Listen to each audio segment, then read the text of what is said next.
మా సుంకాలతో మోడీ అసహనం, రష్యా చమురు కొనుగోలు భారీగా తగ్గించినా ఇంకా ఆపలేదు. మధ్యంతర ఎన్నికల్లో రిపబ్లికన్లు గెలవకపోతే నన్ను తప్పిస్తారు. హౌస్ జీఓపీ మెంబర్ రీట్రీట్ లో డొనాల్డ్ ట్రంప్ కామెంట్స్. 6 నెలల్లో Bharat US trade deal top risk researcher అంటూ చూస్తా ఉన్నాం. ఏముండదు, మోడీ ట్రంప్ ఎట్లయితే మోడీ ఎట్లుంటాడు అంత తప్ప ఏముండదు ఇక్కడ. భయమా దౌత్యమా? వెనిజులాపై అమెరికా దాడిని ఖండించని భారత్. ఎస్, భయమా దౌత్యమా అంటే భయమే, దౌత్యం ఏమి లేదు. చాలా మంది ఏమంటారు, అరే నువ్వు మోడీని ఇట్లా అంటావా, మన భారతదేశ ప్రధాని ఇట్లా అంటావా అంటే అనాల్సి వస్తుంది ఒక్కొక్కసారి. ఎందుకంటే ఆయన తీసుకున్న నిర్ణయాలు, ఆయన పాలిస్తున్నటువంటి విషయాలపైన ఇట్లే మాట్లాడాల్సి వస్తుంది. ఎందుకు అంటే ఈరోజు పాకిస్తాన్ ఏమో సీజ్ ఫైర్ అనగా సీజ్ ఫైర్ అన్నాడు. ఇటు మావోయిస్టులు ఎప్పటి నుంచో సీజ్ ఫైర్ అని చెప్తా ఉంటే కనీసం వాళ్ళు చర్చలు ఇవ్వకుండా ఈ దేశ ప్రజలను, పౌరులను, ప్రజల కోసం పనిచేసిన వాళ్ళను కాల్చి చంపుతా ఉంటే ఇంకా నిన్ను పిరికి పొందకపోతే ఏమంటారు? నీ దమ్ము మావోయిస్టుల మీద కాదు, చూపించు. నీకు అంత దమ్ముంటే అమెరికా పైన చూపించు నీ ప్రతాపం ఏందో. అది మన చేత కాదు. పాకిస్తాన్ పైన చూపించు, అది మన చేత కాదు. ఎందుకంటే మనం భయపడతాం కదా. ఇట్లా ఉంటే పరిస్థితి. యుఎస్ ట్రంప్ పేరెత్తకుండానే స్టేట్మెంట్. ఉక్రెయిన్ రష్యా యుద్ధం పైన ఇలాంటి వైఖరి. విదేశీ వ్యవహారాలను కేంద్రం ఆచితూచి కామెంట్లు అంటూ చూస్తా ఉన్నాం. సో భయమా వ్యూహమా? వెనిజులాపై భారత్ ఆచితూచి ప్రకటన చేసిందని ఆ పదాల ఎంపికను చూస్తే ఇండియా ఎంతటి కఠిన పరిస్థితిలో ఉందో అర్థం చేసుకోవచ్చని కొందరు దౌత్యవేత్తలు చెబుతున్నారు. చాలా జాగ్రత్తగా ఎవరిని నొప్పించకుండా, ముఖ్యంగా ట్రంప్ను ఇబ్బంది పెట్టకుండా ఈ ప్రకటన డ్రాఫ్ట్ చేశారని విశ్లేషిస్తున్నారు. ఇంకొందరేమో ఇది ముందు చూపుతో ఎంచుకున్న వ్యూహమని వివరిస్తున్నారు. పాలస్తీనా, ఇజ్రాయెల్ విషయంలో భారత వైఖరి క్రమంగా మారుతూ వచ్చింది. ముఖ్యంగా ఎన్డీఏ హయాంలో ఇజ్రాయెల్ వైపు భారత్ మొగ్గింది. అందుకే అవుట్ రైట్ గా ఆ దేశాన్ని ఖండించలేదు. ఇక ఉక్రెయిన్ పై దాడి చేసిన రష్యా మనకు చిరకాల మిత్రు, ఆపత్కాలంలో అవసరమైనప్పుడు రక్షణ సహా అనేక సహాయాలు చేయడానికి ముందు నిలుస్తుంది. అందుకే నేరుగా ఖండించలేదు వాదిస్తున్నారు.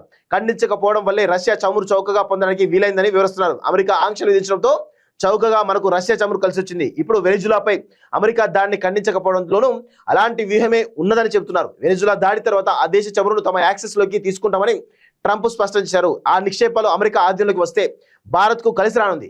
అమెరికా 2020లో విధించిన ఆంక్షలతో మన ఓఎన్జీసీ విదేశీ సంస్థకు $1 బిలియన్ పేమెంట్లు నిలిచిపోయాయి. ఇప్పుడు మళ్ళీ మన ఓఎన్జీసీ పనుల వృద్ధనకు వీలు చిక్కుతుంది. ఎక్కువ మొత్తంలో ఆయిల్ కూడా మనం అక్కడ నుంచి దిగుమతి చేసుకోవచ్చు. ఎందుకంటే భారత్ చమురు అవసరంలో 85% నుంచి 85% దిగుమతి చేసుకుంటుందంటూ చూస్తా ఉన్నాం. సో ఈ విధంగా చమురు కోసం, రకరకాల అవసరాల కోసం భారత్ తటస్థ వైఖరి అవలంబిస్తున్నట్టుగా తెలుస్తుంది. మంచిదే, తటస్థ వైఖరి అవలంబించడం తప్పలేదు. కానీ కొన్ని విషయాల్లో ఒక డెసిషన్ తీసుకోవాలి. సో మీరు అలాంటి ఒక వైఖరి అవలంబిస్తున్నప్పుడు మిగతా విషయాల్లో కూడా అలాంటి వైఖరి అవలంబిస్తే బాగుంటుంది. ఇప్పుడు యుద్ధాల విషయంలో వేరే దేశాలతో మా యుద్ధం వద్దు, వాళ్ళు సీజ్ ఫైర్ అనగా మనం సీజ్ ఫైర్ అన్నాం కదా. మరి అదే పరిస్థితి మావోయిస్టుల విషయంలో కూడా ఉండాలి అనేది మా యొక్క అభిప్రాయం.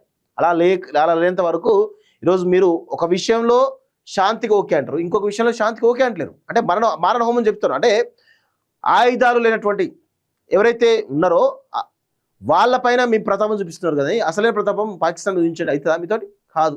ఇదే పరిస్థితి కనబడతా ఉంది తప్ప ఏం లేదు. ట్రంప్ వార్నింగ్ తప్పలేదు.